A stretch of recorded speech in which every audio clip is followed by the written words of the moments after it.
नमस्कार विद्यार्थी मित्रांनो, मी डॉक्टर तम्मलवा आपल्याला फायनान्शियल अकाउंट या विषयाशी आहे. तर फायनान्शियल अकाउंटमधील आपण second topic final account of sole traders company limited हा बघितलेला आहे. तर या चॅप्टर बघत असताना आपण फर्स्ट प्रॉब्लेम बघितला. सेकंड प्रॉब्लेम या ठिकाणी आपल्याला बघायचा आहे. तो सेकंड प्रॉब्लेम तुम्हाला स्क्रीनवर दिसेल तरी मी थोडंसं वाचून दाखवतोय. Trial balance as on 31 December 2006 तीन कॉलमचे ट्रायल बॅलन्स दिले. पर्टिक्युलर डेबिट अमाऊंट आणि क्रेडिट अमाऊंट. कॅपिटल दिले 6,60,000 रुपये. CR side drawing 48,900. त्यानंतर ओपनिंग स्टॉक 4 लाख दिला. बिल्स रिसिवेबल 50,000 दिले. Purchase and sales purchase amount दिले 5,50,000 आणि sales amount 8 lakh. Bills paper दिले 1,20,000. त्यानंतर रिटर्न्स आहे 10,000 आणि 90,000. 10,000 आता हे साधारणतः सेल्स रिटर्न आहे आणि परचेस रिटर्न 9,000 आहे.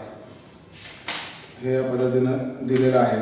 त्यानंतर प्लांट अँड मशिनरी 2 लाख दिले. लूज टूल्स 50,000 दिले. फर्निचर 50,000 दिलं आहे. त्यानंतर सन्ड्री डेटर्स 250 दिलेलं आहे. त्यानंतर क्रेडिटर्स 280 दिलेलं आहे 2,80,000. Cash advance 1,55,100. सॅलरी 60,000. रिपेअर्स 15,000. त्यानंतर इन्शुरन्स 6,000 दिलं आहे. आणि त्यानंतर पॉवर 7,000 रुपये. प्रिंटिंग 4,000 रुपये आणि मिसलेनियस एक्सपेन्सेस हे 13,000 रुपये.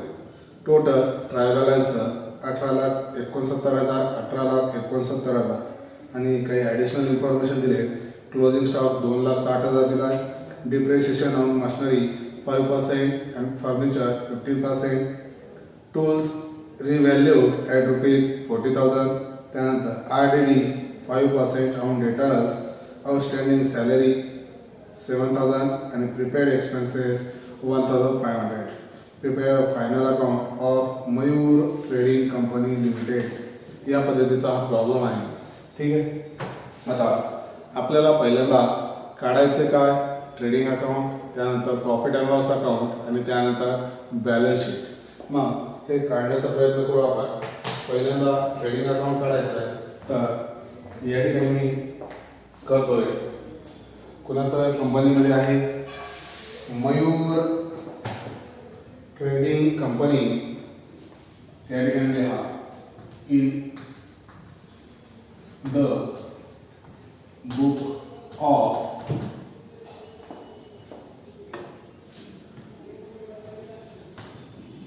Mayur trading company limited. त्यामध्ये आपल्याला कळायचं आहे trading and profit and loss account for the year ended. कधीचा आहे तर 31 डिसेंबर 2006. 31 डिसेंबर 2006 या पद्धतीने आहे. हे व्यवस्थितरित्या आखून घ्यायचंय.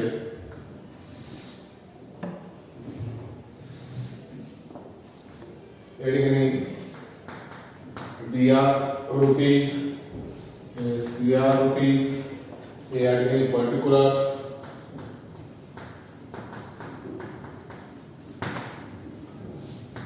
Rupees,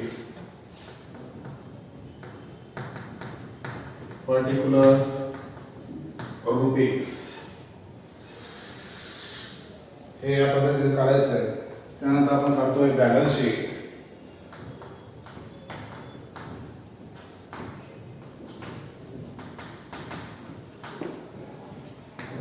as on date of 31 December 2006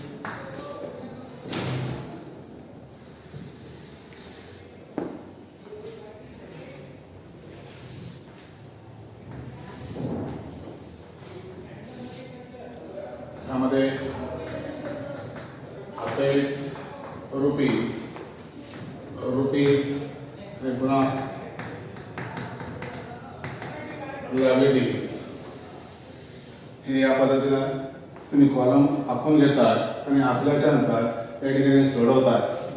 पहिला टर्म्स या ठिकाणी कॅपिटल दिला, तो शेअर्स कॅपिटल कुठे लायबिलिटी साइड.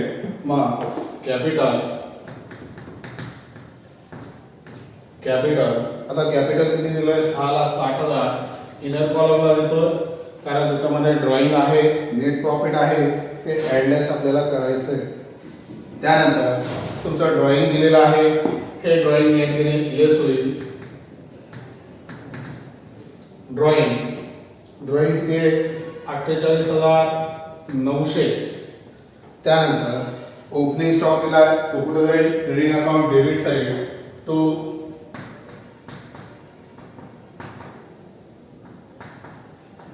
ओपनिंग स्टॉक दिला आपल्याला 4,00,000 रुपये. 4,00,000 रुपये. त्यानंतर दिलाय बिल्स रिसिवेबल कुठे जाईल तर बिल्स रिसिवेबल असेट साइड आहे. मग आपलं ते असेट्स आहे तर असेट्स या ठिकाणी बिल्स रिसिवेबल तुम्ही लिहिता.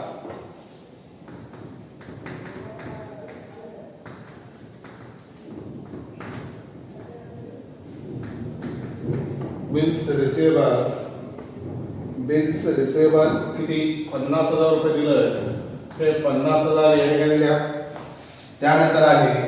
त्यानंतर परचेस आणि सेल्स दिला. मग परचेस कुठे येईल ट्रेडिंग अकाउंट डेबिट साइड आणि सेल्स कुठे येईल तर ट्रेडिंग अकाउंट क्रेडिट साइड. त्या ठिकाणी पोस्टिंग करून द्यायचं आहे टू परचेस. आता हे परचेस अमाउंट दिले 5,50,000. इनर कॉलमला लिहितोय कारण त्याच्यामध्ये रिटर्न या ठिकाणी आलेला आहे. या ठिकाणी बार सेल्स दिला 8,00,000 रुपये. आता त्यानंतर आपल्याला दिलंय बिल्स पेबल कुठे येईल तुमचं लायबिलिटी आहे. मग करंट लायबिलिटी मध्ये येतं बिल्स पेबल.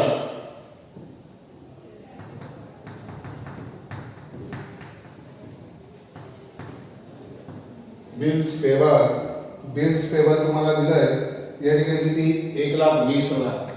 1,20,000. त्यानंतर आहे रिटर्न्स. आता रिटर्नच्या बाबतीत या ठिकाणी डेबिटचं जे रिटर्न आहे ते सेल्स रिटर्न आहे आणि क्रेडिटचं जे आहे ते परचेस रिटर्न आहे. लक्षात ठेवायचं. मग या ठिकाणी रिटर्न तुम्हाला दिलंय हे रिटर्न सेल्स रिटर्न किती आहे 10,000. आउटर कॉलमला किती 7,90,000 आणि इकडं रिटर्न इथून पण लेस होतं. या ठिकाणी तुम्हाला दिले परचेस रिटर्न 9,000. हे 9,000 हे लेस करा येईल 5,41,000. 5,41,000. त्यानंतर प्लांट अँड मशिनरी दिलंय. प्लांट अँड मशिनरी तुमची असेट्स आहे, फिक्स्ड असेट आहे. मग त्या ठिकाणी लिहा प्लांट अँड मशिनरी. तुम्हाला दिलंय या ठिकाणी 2,00,000 रुपये. इनर कॉलमला येतोय कारण त्याच्यावर ऍडजस्टमेंट आहे. त्यानंतर लूज टूल्स आहे. लूज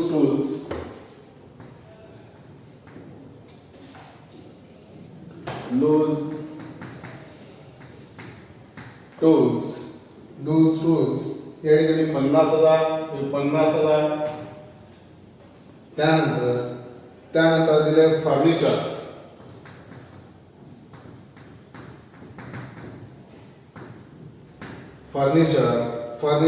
या ठिकाणी तुम्हाला दिलंय 50,000. हे 50,000 इनर कॉलमला लिहितोय कारण त्याच्यावर ऍडजस्टमेंट आहे. ठीक आहे. हे 50,000. त्यानंतर तुम्हाला दिलंय फर्निचर झालं. त्यानंतर सन्ड्री डेटर्स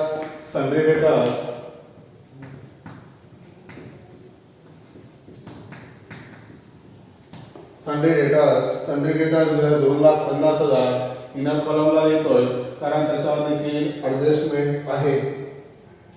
त्यानंतर दिले सन्ड्री क्रेडिटर्स हे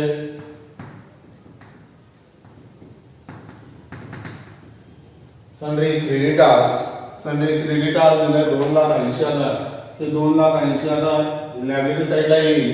मग हे लायबिलिटी साईडला तुम्ही लिहून टाकता. त्यानंतर आहे cash at bank. Cash at bank या ठिकाणी 1,55,100 इतकं दिलेलं आहे. तुमचे असेट्स आहेत ते असेट्स तुम्ही लिहिता. त्यानंतर तुम्हाला दिलं सॅलरी. मग सॅलरी हे कुठं जातं? P&L account debit side. आता या ठिकाणी आपण एकत्रित काढलंय trading and profit and loss account. त्यावेळेस ट्रेडिंग अकाउंट कुठं संपतं हे बघायचं आणि जेणेकरून आपल्याला माहिती आहे इथं संपेल तिथून या ठिकाणी प्रॉफिट अँड लॉस स्टार्ट करायचं. त्यावेळेस या ठिकाणी मी स्टार्ट करतो टू सॅलरी या ठिकाणी किती दिले? 60,000 हे इनर कॉलमला लिहितोय कारण त्याच्यावर ॲडजस्टमेंट आहे. त्याच्यानंतर आहे रिपेअर्स पुढे या ठिकाणी टू रिपेअर्स या ठिकाणी किती दिले? 15,000 हे 15,000 P&L अकाउंट डेबिट साईड. त्यानंतर दिले इन्शुरन्स. आता इन्शुरन्स कुठे येतं? P&L अकाउंट डेबिट साईड कारण तो विमा आहे. या ठिकाणी आपण घेतलेला आहे तो एक प्रकारचा खर्च आहे म्हणून तो P&L account debit side to insurance या ठिकाणी दिले आपल्याला 6,000 रुपये. हे 6,000 रुपये इनर कॉलमला येतोय कारण त्याच्यावर देखील ॲडजस्टमेंट आहे. त्यानंतर आहे पॉवर.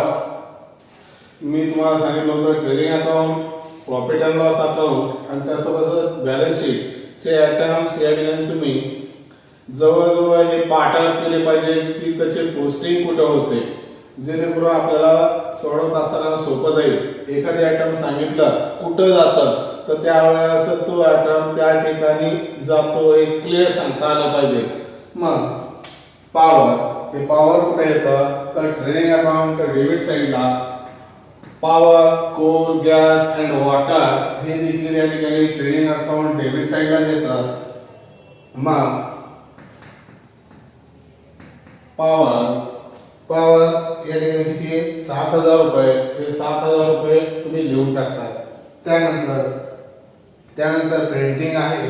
प्रिंटिंग तुमचा जो काही खर्च आहे तो साधारणतः या ठिकाणी तुमचा व्यवसायाचा खर्च असल्यामुळं तो या ठिकाणी P&L अकाउंट डेबिट साईडलाच येईल टू प्रिंटिंग या ठिकाणी किती दिलंय? 4,000. हे 4,000 तुम्ही देता. त्यानंतर दिलं मिसलेनियस एक्सपेन्सेस या ठिकाणी कुठे येतं तर मिसलेनियस एक्सपेन्सेस हे ट्रायल बॅलन्सला असेल तर ट्रेडिंग अकाउंटला येतं आणि ॲडजस्टमेंट मध्ये असेल तर ते बॅलन्स शीट मध्ये येतं. या पद्धतीनं मग या ठिकाणी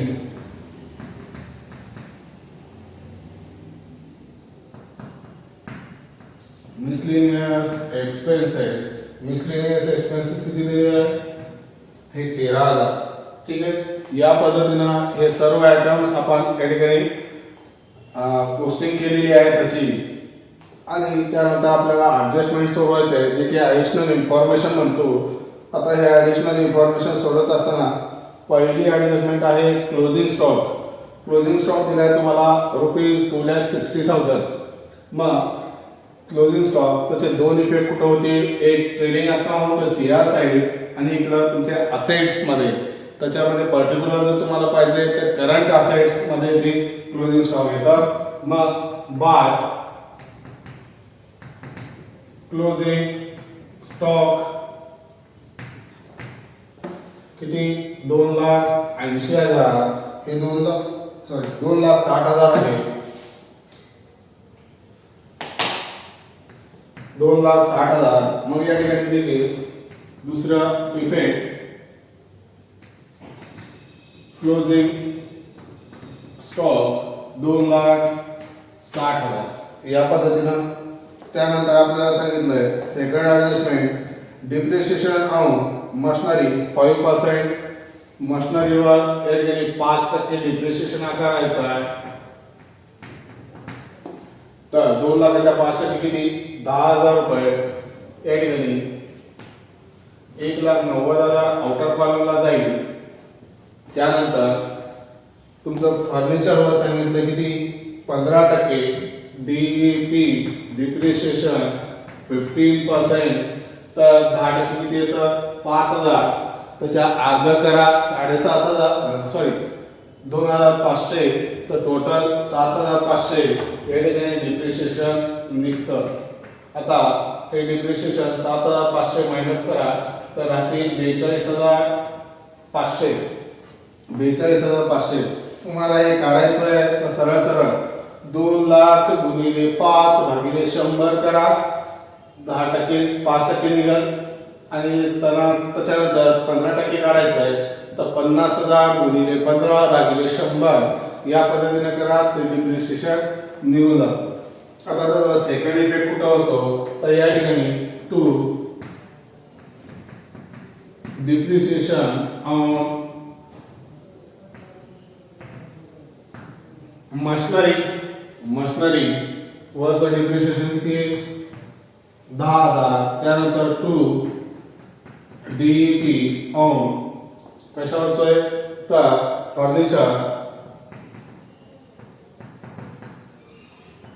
फर्निचर किती आहे 7,500. त्यानंतर दिलंय टूल्स रिव्हॅल्यूड ॲट ₹40,000. टूल्स वर देखील रिव्हॅल्युएशन आहे लूज टूल्स. आता या ठिकाणी 50,000 दिलं आपण आउटर कॉलमला घेतलं होतं. त्याला थोडंसं इनर कॉलमला घेऊ जेणेकरून या ठिकाणी ॲडजस्टमेंट आहे. आपण अनावधानानं या ठिकाणी आउटर कॉलमला त्याचे बॅलन्सेस लिहिले होते. यासाठी अगोदर ॲडिशनल इन्फॉर्मेशन बघायच्या जेणेकरून जे ॲडिशनल इन्फॉर्मेशन आहे त्याला टिक करायची. कोणत्या पदवर आहे मशिनरीवर असेल तर मशीनला टिक करायचं जेणेकरून ते आयटम आपण इनर कॉलमला घेऊ.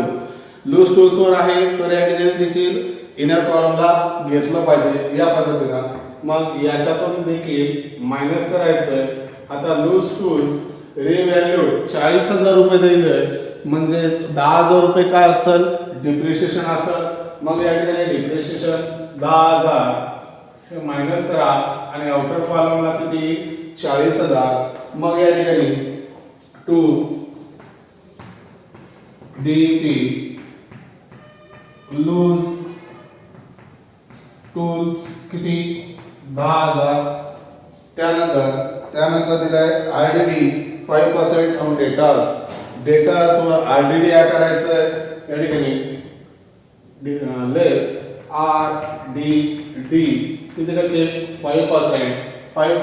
2 लाखाच्या 5%. 2,50,000च्या 5% काढा. 2,50,000 गुणिले 5 भागिले 100 या फॉर्म्युल्याला तुम्ही काढताय तर 5% येतं 12,500. हे 12,500 तुम्ही लेस करा तर राहील 40 म्हणजे 2,37,500. मग हे आरडीडी तुम्ही या ठिकाणी दाखवताय 2 आरडीडी किती 12,500. हे 12,500 या ठिकाणी लिहिलं. त्याच्यानंतर आउटस्टँडिंग सॅलरी आहे. आउटस्टँडिंग म्हणजे अदत्त दिली नाही ते द्यायचंय तर त्यावेळेस आउटस्टँडिंग आहे किती 7,000 सॅलरी. मग याच्यामध्ये काय होईल ऍड होईल. तुम्ही ऍड द्या किंवा प्लसचं चिन्ह द्या व्यवस्थितरित्या. त्या ठिकाणी आउटस्टँडिंग किती 7,000 टोटल 67,000. मग या ठिकाणी आउटस्टँडिंग याचा सेकंड इफेक्ट आता द्यायला पाहिजे म्हणजे तुमची लॅबिलिटी आहे देणं आहे. मग या ठिकाणी आउटस्टँडिंग सॅलरी किती 7,000. त्याच्यानंतर प्रीपेड इन्शुरन्स दिला. इन्शुरन्स हे प्रीपेड आहे. मग त्यावेळेस सुरुवातीलाच तुम्हाला दिले, अगोदरच दिले, म्हणजे तुमची ते असेट्स आहे. मग याच्यामधून या ठिकाणी ती गरज होती का त्याची नाही, तर त्यावेळेस या ठिकाणी ती लेस होईल.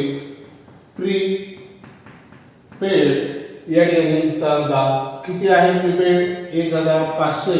हे 1,500 या ठिकाणी लिहा आणि मग तुम्ही सोडवण्याचा प्रयत्न करता. 4,500 ते 4,500 आउटरला आलं ते प्रीपेड एक्सपेन्सेस तुम्ही असेट साईडला लिहा. प्रीपेड इन्शुरन्स, प्रीपेड इन्शुरन्स किती आलं 1,500. हे 1,500 त्या ठिकाणी लिहून टाकलं. हे सर्व सोडवल्याच्या नंतर या ठिकाणी साधारणतः आपण सर्व जे आयटम्स आहेत त्याची पोस्टिंग व्यवस्थितरित्या केले, जे ॲडिशनल इन्फॉर्मेशन आहेत ते देखील सोडवलेले आहे. मग हे सोडवल्याच्या नंतर या ठिकाणी तुम्ही ट्रेडिंग अकाउंटचं बॅलन्स जी बाजू मोठी आहे त्या बाजूच्या अगोदर बेरीज करतात किंवा प्लस करतात. तर ट्रेडिंग अकाउंटची बेरीज येते 10,50,000. हे 10,50,000, 10,50,000. आता हे 10,50,000 झालं तर टू ग्रॉस प्रॉफिट. हे ग्रॉस प्रॉफिट तुम्हाला ट्रान्सफर करायचं आहे कुठं, तर P&L अकाउंटला. मग या ठिकाणी CD लिहा आणि ब्रॅकेटमध्ये लिहू शकता तुम्ही ट्रान्सफर टू P&L अकाउंट. मग हे P&L अकाउंटला ट्रान्सफर केलं बाय ग्रॉस प्रॉफिट. किती ग्रॉस प्रॉफिट निघालं तुमचं 1,02,000. 1,02,000. हे 1,02,000 या ठिकाणी लिहितात. आणि त्यानंतर आता ग्रॉस प्रॉफिट ट्रान्सफर केल्याच्या नंतर तुमचे कोणती बाजू मोठी आहे हे अगोदर बघून यायचं आहे. तर त्यावेळेस हे 67 प्लस 15 प्लस 4,500 प्लस 4 13 10 7,500 10,000. त्यानंतर 12,500. हे या पद्धतीने केलं तर या ठिकाणी तुमचं टोटल होतं 1,43,500. 1,43,500.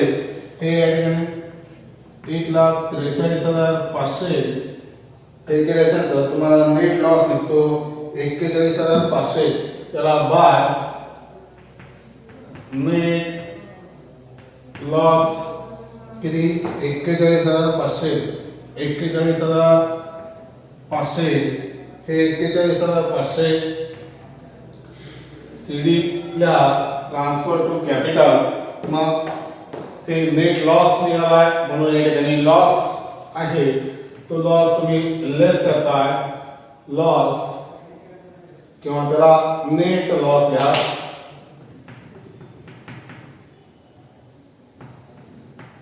Net loss 41,500. हे 41,500 या ठिकाणी तुम्ही मायनस करताय आणि मायनस केल्याच्या नंतर तुमचं कॅपिटल राहतं 5,69,600. 5,69,600 हे मायनस करून तुमचं बॅलन्स शीट टॅली होते. ती बॅलन्स शीट टॅली होते 9,76,600. 9,76,600 या ठिकाणी 9,76,600 हे या पद्धतीनं आहे. तुमची बॅलन्स शीट या पद्धतीनं टॅली होऊन जाते. त्याच्यात काही अडचणी असतील तर तुम्ही प्रत्यक्षात या ठिकाणी येऊन भेटू शकता किंवा कॉलही करू शकता किंवा कॉमेंट बॉक्समध्ये कॉमेंटही टाकू शकता. ठीक आहे, धन्यवाद.